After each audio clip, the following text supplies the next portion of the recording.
हे दोस्तों, आज मैं आपके साथ एक मेमोरी गेम खेलूंगी जिससे पता चलेगा कि आप अभी अपनी मेमोरी का कितने अच्छे से यूज कर रहे हो या कितना आप उसे यूटिलाइज कर पा रहे हो। गेम बड़ा ही सिंपल है। मैं आपको 10 अलग अलग वर्ड्स बोलूंगी, आपको वो अच्छे से सुनने हैं और उन्हें याद रखना है, बस। सो अगर आप रेडी हो तो let's begin. Pencil, stamp, rainbow, carpet, Apple, Coke, planet, magazine, gold, watch. अब इस वीडियो को पॉज करो और फिर याद करो आपको टोटल 10 में से कितने वर्ड्स याद हैं। डन? ओके। सो अगर आप मेरी तरह एक एवरेज इंसान हो तो आपको 5 से 7 वर्ड्स याद होंगे, और ये भी मुश्किल है कि आपको वो करेक्ट ऑर्डर में याद होंगे। मैंने जब पहली बार ये ट्राई किया था तो मुझे बस 5 वर्ड्स याद थे। अब ये बात थोड़ी अजीब है क्योंकि हम सबको पता है कि हमारा ब्रेन इससे बहुत ज्यादा डाटा स्टोर करने की कैपेबिलिटीज रखता है। इनफैक्ट एक स्टडी से पता चला है दैट हमारा ब्रेन एस्टिमेटेड 2.5 पेटाबाइट्स तक का डाटा स्टोर कर सकता है। अगर आपको नहीं पता तो बता दूं, 1 पेटाबाइट मतलब 1024 टेराबाइट्स होता है और 1 टेराबाइट 1024 गीगाबाइट्स होता है, जिसे हम शॉर्ट फॉर्म में जीबी बोलते हैं।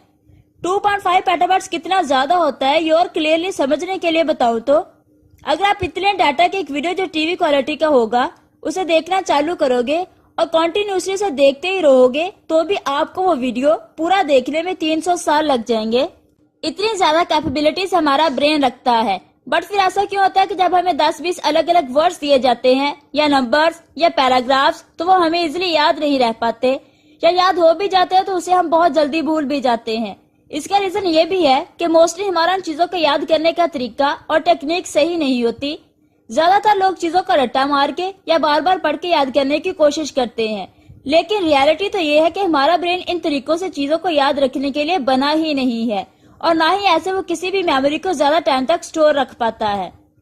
Dominic O'Brien 8 times world memory champion रह चुके हैं, लेकिन इसलिए नहीं कि वो बहुत स्मार्ट थे बचपन से या बहुत इंटेलिजेंट थे। इनफैक्ट वो तो एक पुअर स्टूडेंट थे जिन्हें डिसलेक्सिया भी था।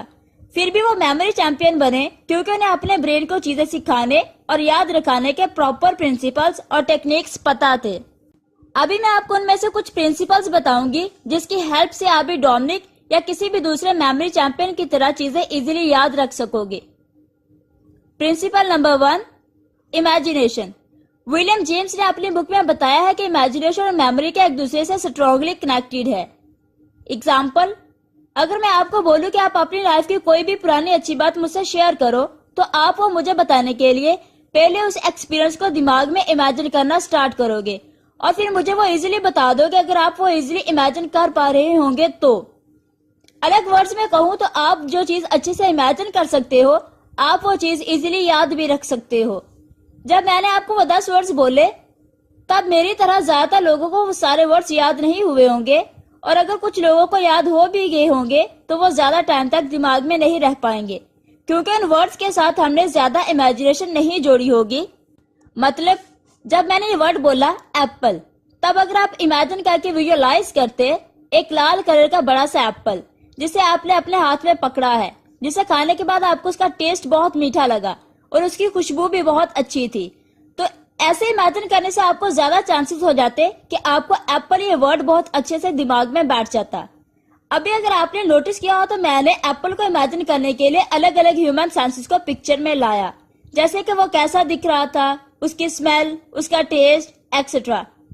ऐसा मैंने इसीलिए किया क्योंकि इमेजिनेशन करते टाइम आप अपनी 5 सेंसेस में से जितने ज्यादा सेंसेस को इमेजिनेशन में डालोगे उतना ज्यादा चांस हो जाएगा कि आपको वो वर्ड या वो बात याद रहे। Principle number 2, association. यहाँ एसोसिएशन मतलब कोई भी एक चीज का दूसरी चीज से कनेक्शन होना है, या एटलीस्ट हमें लगना है कि वो चीज एक दूसरे से कनेक्टेड है। एग्जाम्पल, कभी कभी हम कोई एक चीज देखते हैं या सुनते हैं तो हमें उससे रिलेटेड बहुत सी दूसरी चीजें याद आने लगती हैं। ऐसा होता है क्योंकि हमारे दिमाग के एक दूसरे से कनेक्टेड चीजें जल्दी याद हो जाती हैं और बहुत अच्छे से याद रह जाती हैं, लेकिन जब हमें चीजों के बीच में कनेक्शन नहीं दिखता तो हमें वो याद करने में प्रॉब्लम होती है। फिर से सेम एग्जाम्पल, जब मैंने आपको वो 10 वर्ड्स बोले तो वो एक दूसरे से अलग अलग थे, इसीलिए आपको वो अच्छे से याद नहीं रह पाए। पर अगर मैं ऐसे वर्ड्स बोलती जिनके बीच में आपको इजीली कनेक्शन मिलता तो आपको वो इजीली याद भी रहते। जैसे कि अगर मैं पेंसिल के बाद बोलती इरेजर, रूलर, शार्पनर एक्सेट्रा, तो ये वर्ड्स आपको जल्दी याद हो जाते क्योंकि ज्यादातर लोग इनके बीच में इजीली कनेक्शन और लिंक देख सकते हैं। सो अगर हमें अलग अलग चीजें याद करनी है तो हमें इमेजिनेशन का यूज करके उनके बीच में एसोसिएशंस बनाने चाहिए। ये दो प्रिंसिपल्स इमेजिनेशन और एसोसिएशन का यूज करके एक टेक्निक बनती है जिसे स्टोरी मेथड कहते हैं। इस टेक्निक का यूज करके हम अपनी मेमोरी कैपेबिलिटीज को बहुत ज्यादा बढ़ा सकते हैं। और ये प्रैक्टिकली देखने के लिए अब हम फिर से कुछ वर्ड्स को याद करने वाला मेमोरी गेम खेलेंगे, लेकिन इस बार हम उनको नॉर्मली याद नहीं करेंगे बल्कि स्टोरी टेक्निक से याद करेंगे और देखेंगे कि हमें कितने डिफरेंट रिजल्ट्स मिलते हैं। आप अपनी आंखें बंद करके भी इसे ट्राई कर सकते हो। बस जैसे जैसे मैं वर्ड्स और स्टोरी बोलते जाऊं आप उसे एकदम अच्छे से इमेजिन करते रहना। So let's begin. Cycle. Imagine करो आप एक लाइट ग्रीन कलर की साइकिल चलाते हुए कहीं जा रहे हो। पैडल मारते हुए आपको ठंडी ठंडी हवा फील हो रही है और काफी अच्छा लग रहा है क्योंकि ये साइकिल एकदम फ्री और कंफर्टेबल है। चॉकलेट। अब साइकिल चलाते चलाते आपको भूख लगने लगती है, सो आप पास की दुकान पे जाके अपनी फेवरेट चॉकलेट का पैकेट लेके उसे खाने लगते हो। गिटार। चॉकलेट खाते खाते आपको एक आवाज सुनाई देने लगती है। जब आप गौर से सुनते हो तो आपको समझ आता है कि आवाज गिटार बजने की है और वो गिटार से निकलती आवाज आपको इतनी अच्छी लगती है कि आप उसके पीछे जाने लगते हो। सोल्जर। जब आप उस गिटार बजाने वाले के पास पहुंचते हो तो आप देखते हो कि वो आदमी एक सोल्जर है जो काफी लंबा और स्ट्रॉन्ग दिख रहा है और वो हंस के आपको देखने लगता है। सूटकेस। फिर जब आप उस सोल्जर के पैर के पास देखते हो तो आपको एक पुराना सा सूटकेस रखा हुआ दिखता है जिसमें लोग पैसे डाल के जा रहे होते हैं। नेकलेस।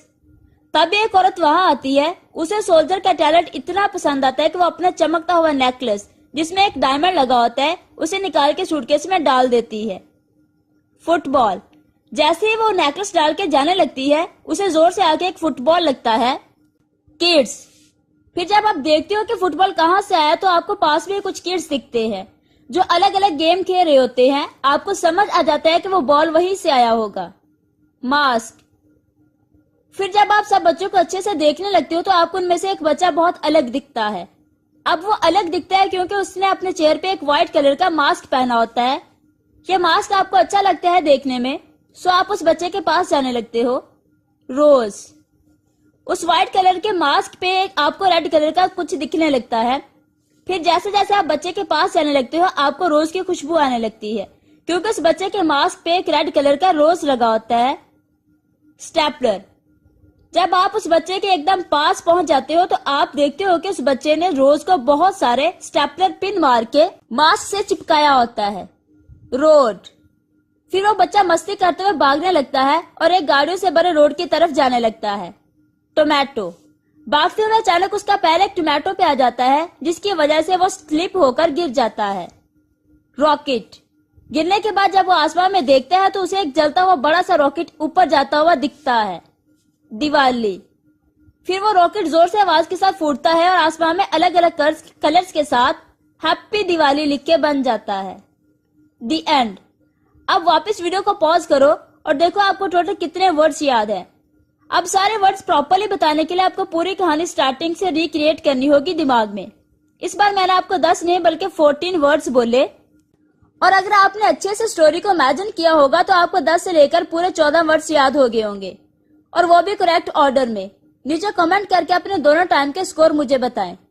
अब ये स्टोरी मेरी इमेजिनेशन थी इसलिए हो भी सकता है कि आपको वो सारे वर्ड्स एकदम इजीली याद ना हो पाए हो, लेकिन अगर आप खुद से अपनी इमेजिनेशन के साथ स्टोरी बनाओगे तो ये टेक्निक और भी अच्छे से काम करेगी। और स्टोरी आप कैसे भी बना सकते हो, बस जितना हो सके उतना ज्यादा आप अपने अलग अलग सेंसेस को इमेजिनेशन में इन्वॉल्व करना और चीजों के बीच में थोड़ा सा तो लॉजिकल एसोसिएशन रखना। ये बस एक टेक्निक थी जो मेमोरी चैंपियन यूज करते हैं। अगर आपको और दूसरी टेक्निक सीखनी है तो आप मुझे कमेंट सेक्शन में जरूर बताएं। ये प्रिंसिपल्स और ये एक टेक्निक मैंने आपको you can have an amazing memory by Dominic O'Brien से बताई हैं। इस बुक में और भी टेक्निक और प्रिंसिपल्स हैं जो आपकी मेमोरी को बढ़ाने के लिए आपकी हेल्प करेगा।